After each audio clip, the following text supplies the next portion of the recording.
Todos de pé para o hino nacional! Sankoku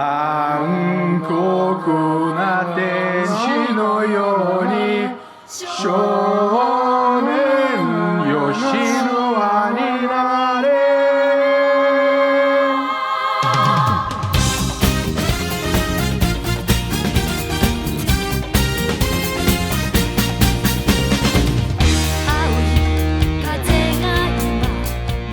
Neon Genesis Evangelion é uma das mais importantes, influentes e reconhecidas obras do cânone da animação japonesa. A obra-prima do diretor Hideaki Anno estreou na televisão japonesa em 1995 e teve 26 episódios. Seu final controverso fez com que a história tivesse de ser concluída no filme The End of Evangelion em 1997.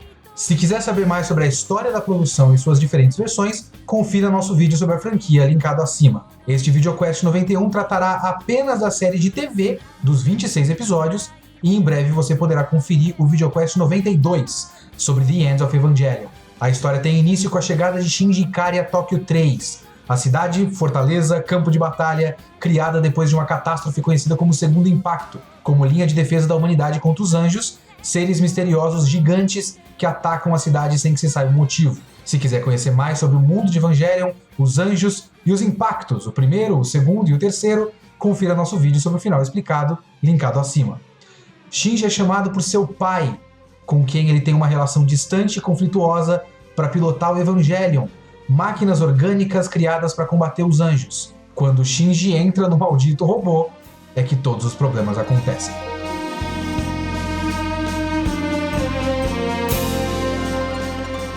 Evangelion é um anime que a gente pode dizer que, além de um clássico, é belo. O que eu gosto bastante dos elementos da parte visual é uma coisa tipo, porque pra nós é retrô, pra eles era meio futurista da década de 90. O que você tá falando? Do Geofront lá? Do Geofront. Do Dogma Central, aliás. Do Dogma Central, daquela pirâmide que dá num lago. Porra, é sensacional. O Evangelion é muito icônico, né? Então, tipo, o trem já é algo que você vê visualmente, ele se destaca de você pôr um trem na vida real e aquele trem. Basicamente, todas as escolhas visuais de Evangelion marcaram a história, assim. É meio... o design do Dogma Central, o Geofront lá, que é o lugar onde eles ficam debaixo da terra. A própria ideia dos Evas subirem naqueles aqueles lançadores, que tem aquela faíscazinha no chão. Sim. O uniforme tanto o plug suit dos pilotos, quanto o uniforme das pessoas da NERV, né? Aquele uniforme da Misato, que é bem característico. É tudo muito Evangelion. Assim, ele é muito visualmente único, sabe? Que vai culminar no design dos robôs. Que é só fantástico, tanto quando eles são desmontados a gente vê a parte interna. Que não são robôs, né? A gente fala robôs, mas eles são clones, eles são criaturas orgânicas gigantescas, bizarras, com placas de contenção que ficam parecendo robôs. Ah, Evangelho é um anime de mecha? Sim, ele é! Se eu não me engano, tem um texto do cara que fez o design dos robôs que não foi o próprio diretor e não foi nem o próprio design de personagem, que é o Yoshiyuki Sadamoto, que fez o mangá. Foi um outro maluco, um designer de máquinas.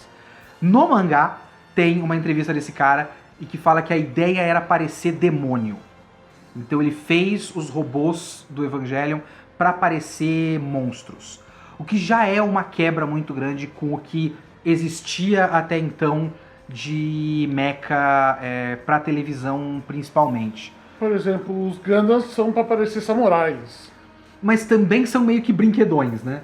Nossa, é lógico, é um brinquedo samurai. Existe um papo em volta de Evangelion de se ele é uma desconstrução do mecha ou não. Existe também um papo que quantas pessoas leram Derrida e sabem o que é desconstrução? Tem isso também. Até porque, por exemplo, mais especificamente em Evangelion, o Hideaki Anno é um otaku muito otaku pra ele querer fazer melhor. e desconstruir e fazer diferente.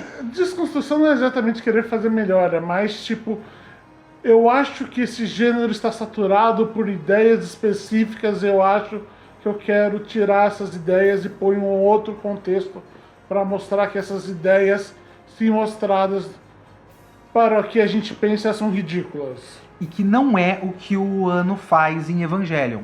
Porque primeiro que ele empresta muita estética de muita coisa que ele gosta, como eu já disse, é muito da lógica visual empresta de Godzilla e Tokusatsu e Kamen Rider. Kamen Rider nem tanto porque são pequenos, né? Ultraman, essas coisas de gigante, maquete e tudo mais.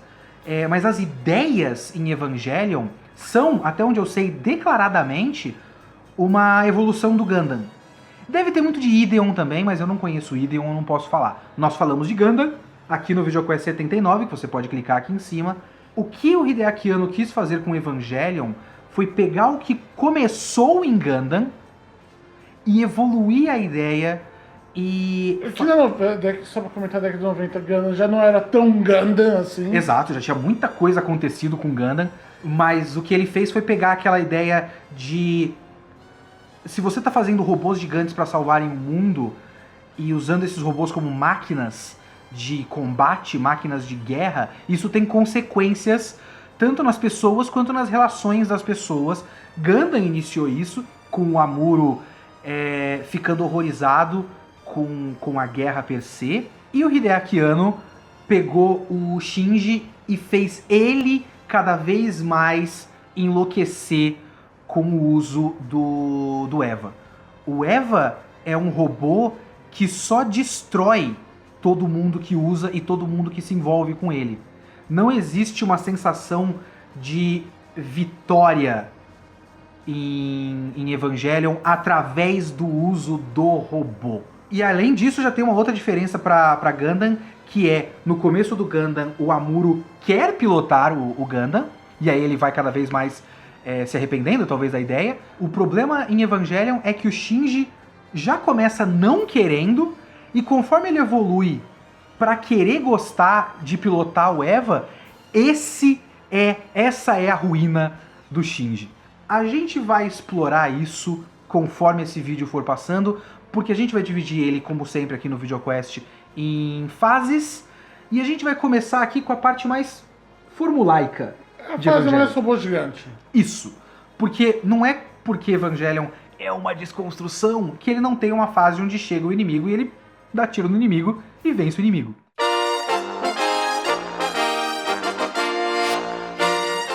Os primeiros 15 episódios de Evangelion são razoavelmente formulaicos, mas as raízes do problema já estavam lá desde o começo. Basicamente, ele segue a fórmula que, se você assistiu Power Rangers, você sabe qual é. Um pouco, sim, exatamente. Tem um monstro que chega e ele pega o robô gigante e ele dá tiro ou pega, no caso, uma faca.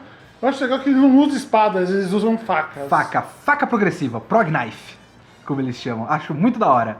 E batem no monstro e o monstro, foi derrotado. Explode. O que falta em Evangelion é o momento que o Eva vira de frente e o monstro explode atrás, tipo Jaspion. Mas só que existe uma diferença interessante nessas duas questões, já aqui pondo algumas raízes aqui, que é quando ele explode. Porque normalmente quando o monstro explode no Power Rangers, é isso, gente. As casas que estavam ao redor, não tinha ninguém.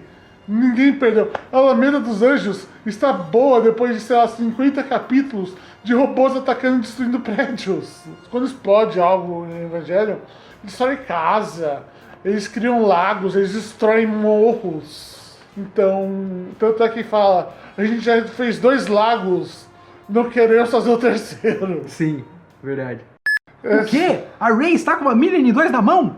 Onde ela pegou isso? Quem não viu é um robô gigante. Quem não viu ela pegar aquela porra? Ela foi até a cozinha e esticou assim pelo em cima. O Gendo tava de costas. Ai meu Deus, eu não posso tirar o olho desse robô gigante. Tanto é que tem alguns episódios até meio que de comédia, como o episódio da dança. Sim, tem alguns episódios mais focados assim num clima mais ameno. O clima ameno é um clima agridoce. E as lutas com monstros não são exatamente a luta do jeito que a gente estaria acostumado. Um pequeno sinal de uma quebra que o Anno faz com o Hideaki Anno faz com a fórmula usual do mecha já é a primeira batalha. A primeira batalha já é muito diferente, se você parar pra pensar. Porque a primeira batalha, o primeiro episódio inteiro é pra convencer o Shinji a entrar na porra do robô, aí ele entra no robô, aí acaba o episódio.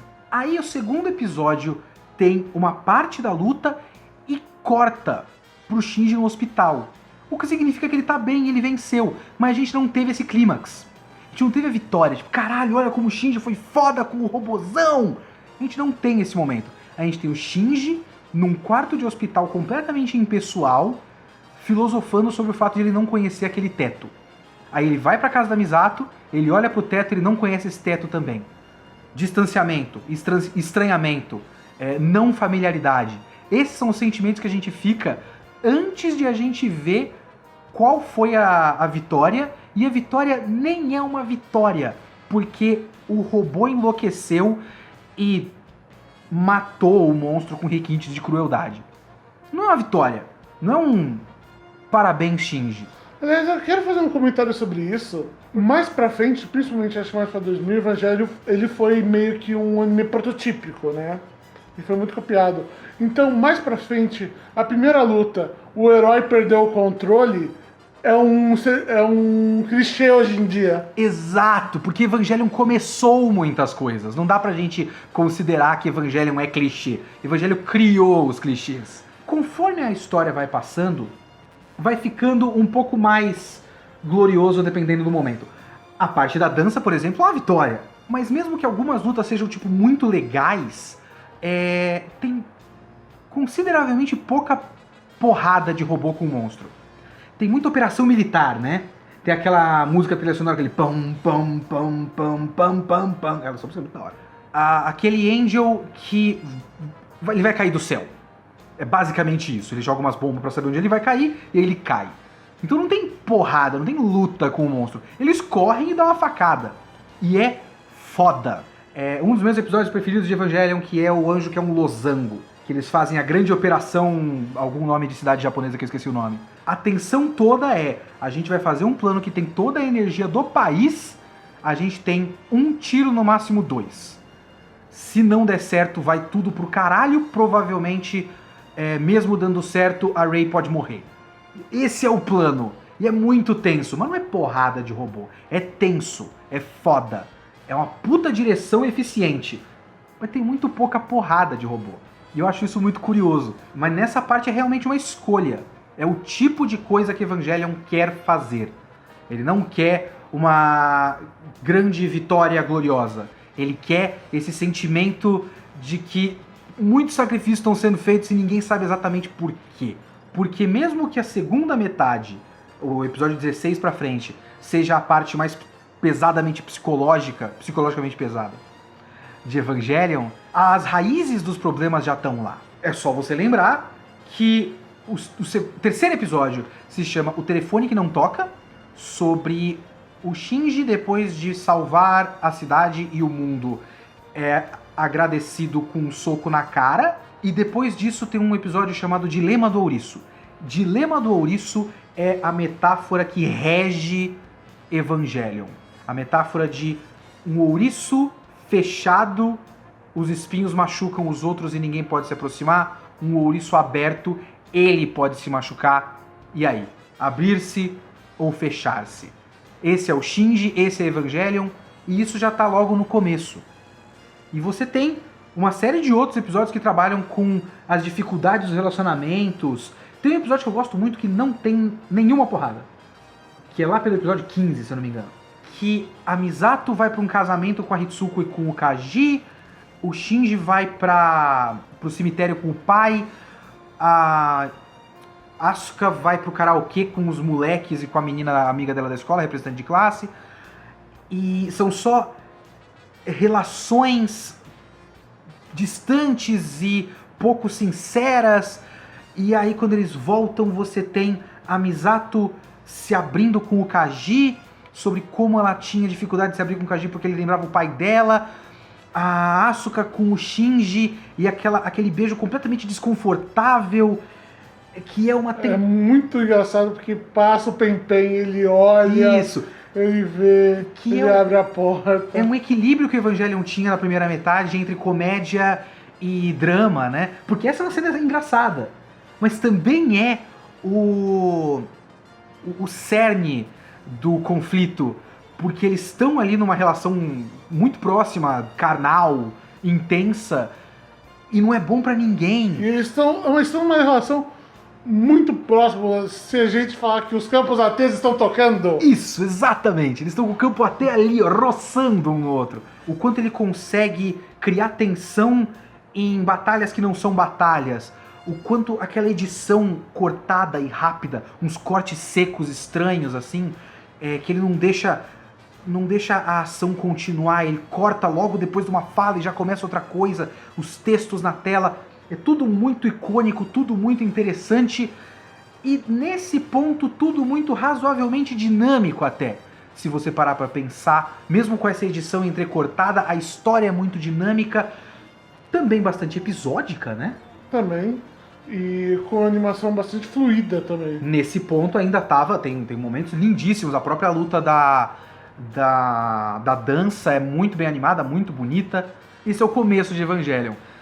Só que aí tem um certo ponto que tem um ponto de virada absurdo, uma mudança de paradigma. É como se estivesse numa estrada e virasse e entrasse na floresta. E aí tudo vai pro caralho.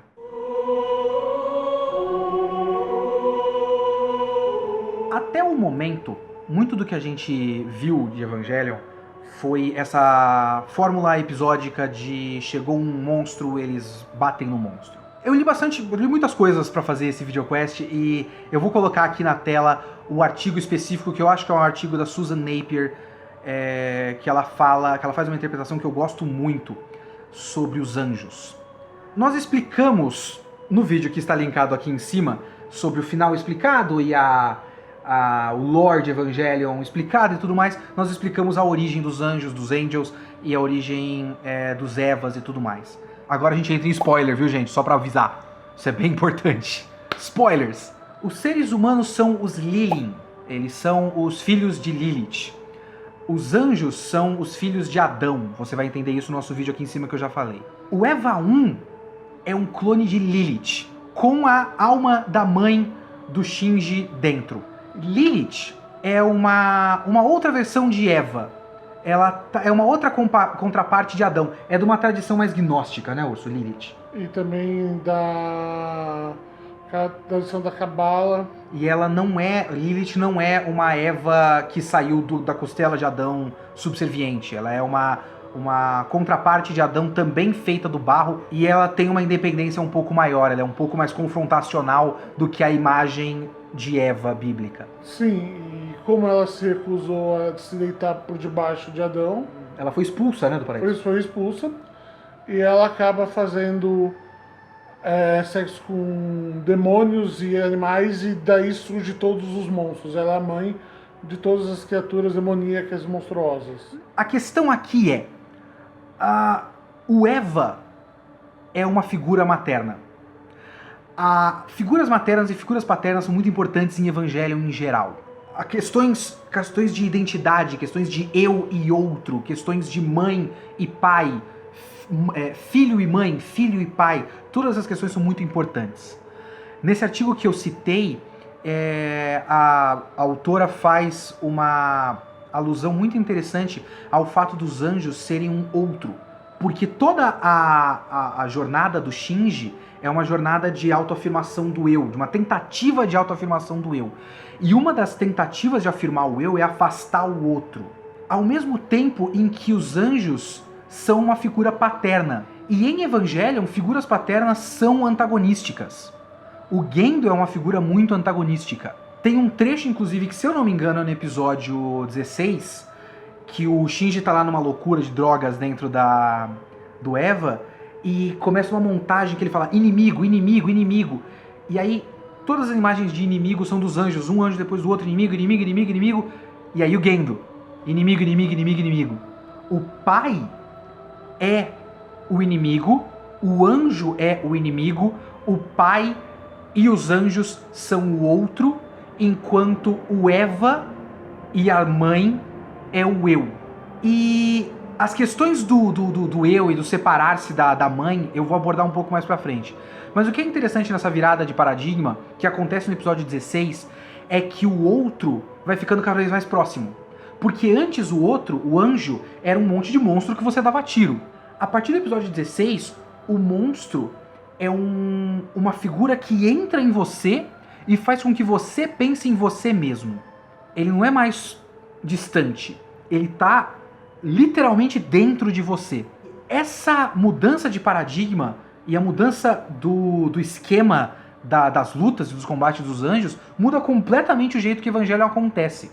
Você tem esse anjo que é a sombra, que o Shinji entra nele e faz toda uma viagem. Você tem o anjo que é um Eva, que é um amigo de sala do Shinji, que é o Toji Suzuhara, que é mais eu impossível, né? Ou quase, porque ele é um amigo meu, eu tenho aula com ele, eu tenho que matar ele, ele não é meu inimigo, como ele pode ser meu inimigo? Então meu inimigo pode ser igual a mim? Culminando no último anjo, que é o Kaoru. Ele chega na forma de uma pessoa e ama o Shinji. Então, enquanto os outros anjos invadiram mentalmente, o que o Kaoru faz é invadir o coração do Shinji. É um amor sincero. É o único amor sincero, talvez, tirando talvez a da mãe dele, que o Shinji experimenta durante toda a série de Evangelion. E ele é obrigado a matar essa pessoa, que é um anjo. Esse movimento é muito interessante. Esse momento final do 16 pra frente, antes disso eu já acho maravilhoso. Do 16 pra frente é obra-prima e muda completamente a história do Evangelion. E a gente vai cada vez mais caminhando pro plano final, que é o plano de instrumentalidade, uma instrumentalização humana, que é um nome muito foda pra começar de conversa. Verdade. Eu não faço ideia do que significa literalmente. Eu não sei porque eu uso da palavra instrumentalização e instrumentalidade, mas é da hora. Porque transformar os humanos em instrumentos? Talvez o humano como instrumento para a ascensão divina? Fica aí a reflexão pra vocês. O Evangelion, ele tem duas tramas. Um que ele fala que a simbologia dele é perfeita e se você entender isso, você vai entender a série, não é verdade. E a outra que só tá falando um bando de aleatoriedade. Também não é verdade. Duas correntes aí, vamos com calma. De fato, se você analisar as escolas filosóficas e religiosas, da onde vem os símbolos que eles usam, a árvore de Sephiroth e tudo mais, que é uma tradição da Cabala, do hermeticismo e tudo mais, Lilith, Adão. você vai encontrar algo parecido com a ideia de instrumentalidade, que é a ideia de retorno a Deus. Eu estava até lendo um texto interessante disso para a faculdade, que é um texto que fala sobre o hermeticismo e o gnosticismo ao longo da história, que é o seguinte: existe filosoficamente essa ideia de retorno a um eu maior, a um Deus, principalmente no hermeticismo, como através de uma revelação mais estudada, mais filosófica, e do gnosticismo de uma revelação mais vinda por de cima, de uma revelação vinda por Deus, não uma revelação tão intelectual. O que nós temos aqui é uma revelação quase que um Deus ex machina literal, que é o homem criando o seu próprio Deus para que ele possa atingir Deus. Então, não está tão distante. O uso das referências místicas, religiosas, não é assim tão aleatório, né? E não é o ponto também, né? É realmente instrumental para a série, mas não é... A série não é sobre as referências religiosas místicas. Agora, eu acho muito interessante todo o conceito da instrumentabilidade. Essa questão que a distância entre eu e o outro se desfaça, porque ela é uma questão importante de toda a filosofia moderna, que é a questão de que na filosofia ocidental sempre teve duas questões, que é o homem ser o lobo do homem, e nós conseguimos domar o homem através do Estado, da religião e de coisas desse tipo. e o outro é o homem é uma placa lisa e a sociedade o corrompe. A sociedade o marca. Essa, aliás, acho que é algo mais próximo da questão do Evangelion. O Evangelho vai mais para a questão do homem contra o homem, dos dois ouriços se marcam com seus espinhos e criam suas marcas, né? Então eu acho que vai mais para a tábula risa sendo rachada e rixada. E se não há mais barreiras, não há mais espinhos, não mais o homem pode ser o lobo do homem e nem mais ele pode se inscrever num outro homem, porque eles são um só. E nesse sentido nós temos a resposta para grandes questões filosofais do tempo moderno, ao solucionar o problema do outro. Eu acho isso fantástico. Não existir outro. O outro não existe. Porque o outro sou eu. Então... Esse é o grande plano da Cilia, o Zele, o grande plano do Gendo e a grande trama de Evangelho. Então eu acho fantástico que isso é uma grande solução para um grande problema filosófico moderno, que é como lidar com o outro. Eu acho fascinante isso, a construção de um paraíso falso, de uma alma preencher a outra. E como eles falam no filme, é o fim e o princípio de tudo. Uhum. Porque a partir disso você pode ter vários começos e vários fins, não importa. Porque não tem mais ordem de tempo a partir desse ponto. Isso me lembra que tudo que eu leio sobre sociedade japonesa fala muito sobre a questão da identidade individual e do quanto o indivíduo não é tão importante ou tão valorizado na sociedade japonesa. Que tem a questão de você pensar muito em você mesmo como função social. Você se relaciona com o seu filho como pai e filho, e não como duas pessoas que são pai e filho. É um pouco estranho de explicar, mas é interessante. Tem um livro que eu estava lendo sobre Introdução à Sociedade Japonesa, Sociologia Japonesa, se não me engano, que eu vou deixar aqui na tela também, que eu já citei algumas vezes, que é muito legal. O que me lembra a parte que mais me fascina em Evangelion. Porque, como o Urso falou, o plano de instrumentalização humana, o projeto de instrumentalização humana, ele tem a ver com acabar com as barreiras, acabar com os campos AT de cada uma das pessoas, acabar com a barreira de ego, todo mundo ser um só. O mais interessante disso é que Evangelion ele é uma série muito bem escrita, então isso não é só plano de fundo, isso não é só trama, isso é tema. Isso se relaciona diretamente com o personagem, isso não é só um conceito foda. Isso está diretamente relacionado com o conflito do Shinji. O conflito do Shinji é uma busca por identidade. Ele não sabe quem ele é. A mãe dele morreu cedo, ele teve uma relação distante com o pai, ele morava com professores, que também era uma relação, tipo, uma vida tranquila, mas qualquer coisa.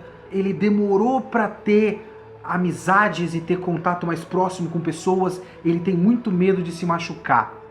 E ao longo da história, ele vai construindo a identidade dele através da função dele, de maneira bastante tipicamente japonesa, inclusive, pelo menos de tudo que eu leio por aí. Ele vai se definindo como piloto de Eva.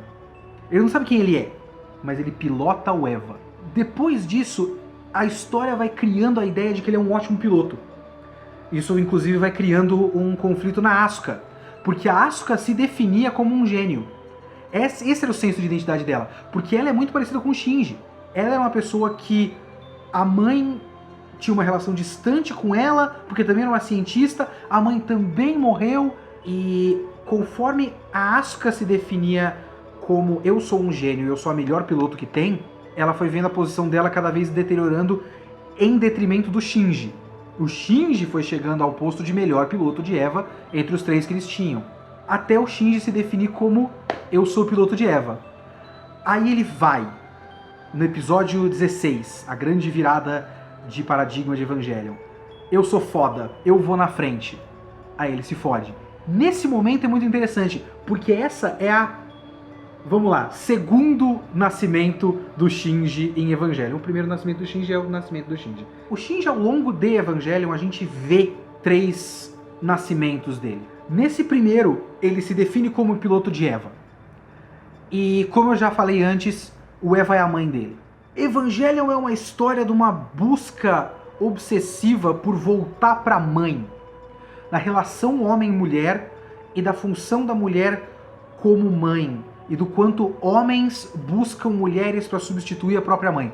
Tem um trecho que isso é falado explicitamente, só que num programa de rádio que a Misato tá ouvindo enquanto fala outra coisa. Fica ali de fundo, a legenda pega, tem um radialista falando da fase oral freudiana e uma mulher falando do quanto homens procuram mulheres para substituir a mãe. O Gendo tá afim, de novo, de voltar pra Yui, e a Yui é uma figura materna na história. O Gendo cria a Rei para substituir a mulher. O Shinji tem uma relação com a Rei, que é um clone da mãe dela, que é uma relação psicossexual bizarra. A gente pode inocentar ele que ele não sabe que ela é uma clone da mãe dele? Sim, pode. Nesse sentido, pode. Mas ele vê a Rei torcendo um pano e cora e fala: você lembra minha mãe torcia o pano igual. Então é uma menina da sala dele fazendo uma função de limpeza e por consequência com mãe limpando casa, e ele lembra da própria mãe e ele sente uma certa atração pela menina que lembra a mãe. Eu não tenho como defender essa não, cara. Você tá sozinho, Shinji. Dr. Akagi, Hitsuko Akagi. Magi, o computador, é a mãe dela. E são 3 cérebros, cada um com uma função: cientista, mãe, mulher. Essa tríade, não a tríade especificamente cientista, mãe e mulher, mas a mulher como uma função tripla de mãe e amante e pessoa independente dessas funções. Replicada, por exemplo, na Misato, Rei e Asuka pro Shinji. A doutora Akagi entra na mãe dela também, literalmente entrando num computador que parecem entranhas. Parece um intestino cérebro eletrônico. E o Shinji está eternamente entrando na mãe dele. Aquele tubo de entrada, o plug de entrada, tem um líquido que é meio como se fosse o líquido do útero. Tem algumas cenas em que o Shinji fica literalmente em posição fetal dentro do útero da mãe dele. O robô é alimentado por um cabo de energia chamado cordão umbilical. Metáforas. Quando o cordão umbilical é cortado, eles não conseguem fazer nada por mais de 5 minutos. Os pilotos de Eva, que estão dentro da própria mãe, estão eternamente buscando voltar a ser ligados pelo cordão umbilical. Não é tão difícil de entender. Parem de reclamar que os Evas têm que ficar ligados num cabo de energia e isso é zoado. Chama metáfora. E aí tem aquela questão que, se eu não me engano, é uma questão muito freudiana da separação da mãe. Da questão... Primeiro que esse episódio 16 se chama a separação do peito. E tem a frase específica é citada em algum episódio: a mãe é o primeiro outro. Existe um conforto na sensação da criança, uma sensação de simbiose com a mãe, da falta de consciência de que eu sou uma pessoa e a mãe é outra pessoa. Eu tava falando, inclusive, abraço pro nosso padrinho Rafael Lira, que estuda psicologia. Eu tava falando com ele sobre o Evangelho outro dia, que tem uma ideia que é de uma outra teórica chamada alguma coisa Klein, sobre a separação, tipo, tem o seio bom e o seio mau. O seio bom é o que nutre, o seio mau é o que nega, e aí rola uma agressividade com o seio mau. Então todas essas ideias são trabalhadas em Evangelion. O episódio 16 é um episódio chamado Separação do Peito, onde ele se funde ao Eva, se funde à mãe, para voltar à segurança dele da não identidade, e aí ele enlouquece. E aí tem todo aquele trecho dentro do LCL, daquela viagem de drogas, e aí ele nasce de dentro daquele Eva, daquele anjo. Aquela cena eu acho aquela cena muito foda. Um dos meus episódios favoritos de Evangelho, número 5. E aí, tem os 2 episódios finais de Evangelho.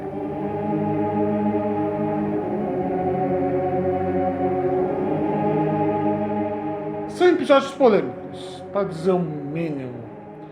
Eu vou dizer que quando eu assisti com 16 anos eu odiei. Quando eu assisti com 16 anos foi a melhor coisa que eu vi na minha vida. Mas são bons episódios. São meio, vamos dizer, psicodélicos e até mesmo obtusos para uma pessoa que tem uma cena, na próxima cena não está acontecendo o que a última cena terminou e vai para a próxima. eu vou dizer que há momentos que vira genialidade com aquilo. Com um baixo orçamento, com ele tendo que vender, acho que a casa ou o carro, ele conseguiu passar a mensagem dele. O que eu acho que eu não conseguiria com o dinheiro que ele tinha. Que devia ser tipo um sanduba pra todo mundo e uma coca que eles tinham que dividir. Força de vontade. Eu acho que na memória coletiva o The End ficou mais repetido. Porque eu acho que mais séries tentam imitar o The End do que tentam imitar esse fim. Ninguém quer imitar o fim do Evangelion do anime, porque o fim do anime resultou em ameaças de morte e vandalismo na sede da Gainax. Então acho que ninguém quer isso. Não no sentido de imitar o estilo, eu quero dizer. Nunca vi alguém tentar fazer uma coisa tão metalinguística, uma coisa tão fora da caixa, uma coisa tão interessante assim nesse sentido. Embora eu prefira o The End ele é muito mais digerível, sim, e ele é muito mais copiável, tanto é que não sei quantas vezes eu já vi fins de animes que são basicamente The End. Bom, isso está errado, obviamente. Os episódios 25 e 26 são a maior obra audiovisual da história do audiovisual. Eu não estou dizendo que são ruins, aliás, eu estou dizendo até que eles são subvalorizados. Isso é verdade, isso é verdade. Eu só estou dizendo que o Madoka é melhor. Chega! Eu não quero ouvir! O que não é uma coisa, não é outra.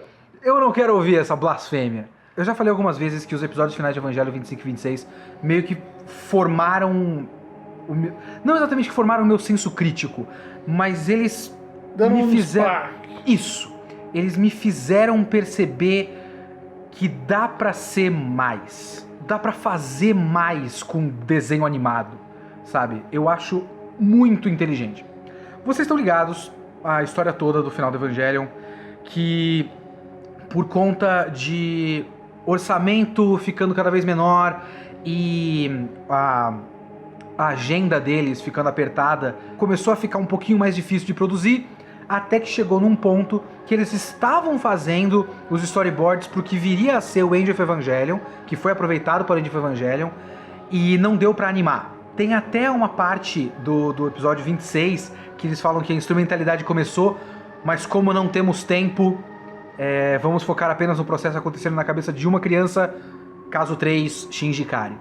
Eles transformaram essa dificuldade de fazer o final que a história merecia, digamos, no nível de produção que a história merecia, no caso. O que eles pretendiam? O que eles pretendiam, provavelmente, pra deixar isso de lado, tipo, se não dá pra fazer a ação da maneira como a gente queria, não vamos fazer meia boca, vamos fazer outra coisa.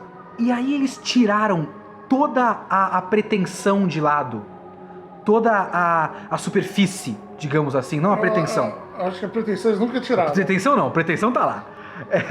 Tira toda a superfície e, beleza, não vamos fazer a ação que vai levar o personagem até lá. Vamos fazer a história entrar na cabeça desses personagens. E é aí que a gente vê a psique deles, as semelhanças, o problema que vários deles têm com a relação com o pai, a relação com a mãe, o quanto a Misato é uma pessoa que até certo ponto se expressa sexualmente, e você vê, por exemplo, em episódios anteriores, e depois vai ver isso no End of Evangelion, o quanto essa é a maneira que ela tenta fazer com que o Shinji cresça, ao mesmo tempo que ela se sente suja, porque ela também se reprime. Você vê que a Asuka é muito parecida com o Shinji, e você vê o Shinji, que é um moleque com, como eu já disse, muitos problemas de definir a própria identidade. E a gente vê nesse episódio, principalmente o episódio 26, o processo dele para se definir como ele mesmo.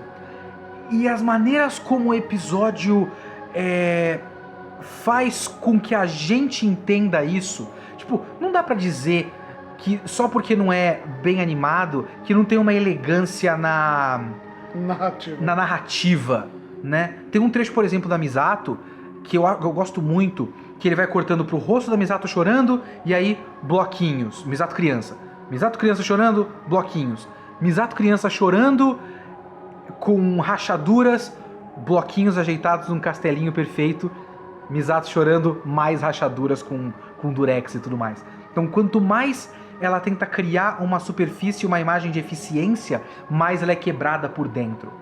O Shinji, por exemplo, não consegue entender os limites do eu dele. E aí a história acaba com toda a superfície da animação e da arte e vai pro rascunho, e vai pro mais abstrato possível. Fala, beleza, então esse é você, sem o seu externo é só um significante, uma coisa da linguística, que é árvore é o significante. O significado é a ideia de árvore que a gente tem, a gente associa sons com ideias e cria palavras. O Shinji é só um significante. O significado tá dentro dele, mas ele achava que o significado vinha externamente. E o caminho para ele é perceber que o significado pode vir de dentro. Então ele tira tudo aquilo e faz um dos trechos que eu acho mais maravilhosos em todo o Evangelion, que é ele caindo e falar que você tá completamente livre. Isso é a vida que você quer? Aí coloca uma linha no chão.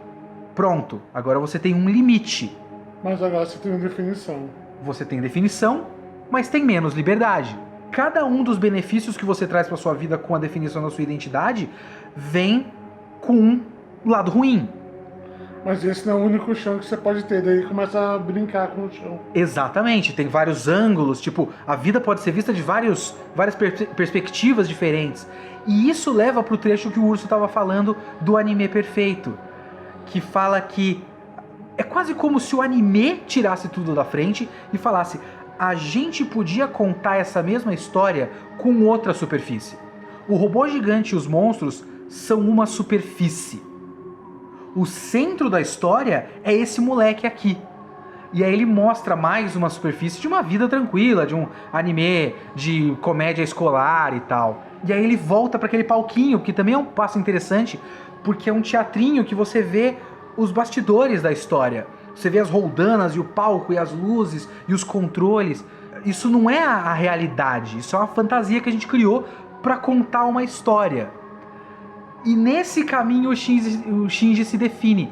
E é muito interessante que, como eu já falei no vídeo do final explicado, o Shinji, ao completar o arco dele, que é se entender como ele mesmo, ele fala: eu tenho valor nesse mundo, eu posso viver nesse mundo.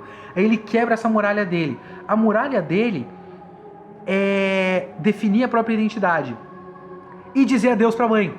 Ele fala: obrigado, pai, adeus, mãe. O mais interessante disso pra mim, além do fato de que ele completou o arco dele de maneira metalinguística surreal maravilhosa, é que ele tá fazendo isso no meio de um apocalipse absurdo.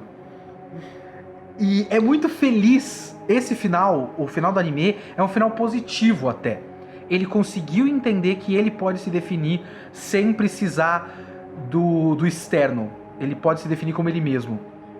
E com isso ele nega a instrumentalidade humana, que estava quebrando a barreira de todo mundo. Ele cria uma barreira para si mesmo. E aí a gente vê como isso, de um outro paradigma, de um outro ângulo, como isso acontece na prática no End of Evangelion. E a gente vai falar do End of Evangelion depois, porque a gente falou tanto que tá muito tarde e a bateria da nossa câmera, a cartão da nossa câmera tá acabando. Então... a gente só tem mais uma coisa para apresentar para vocês.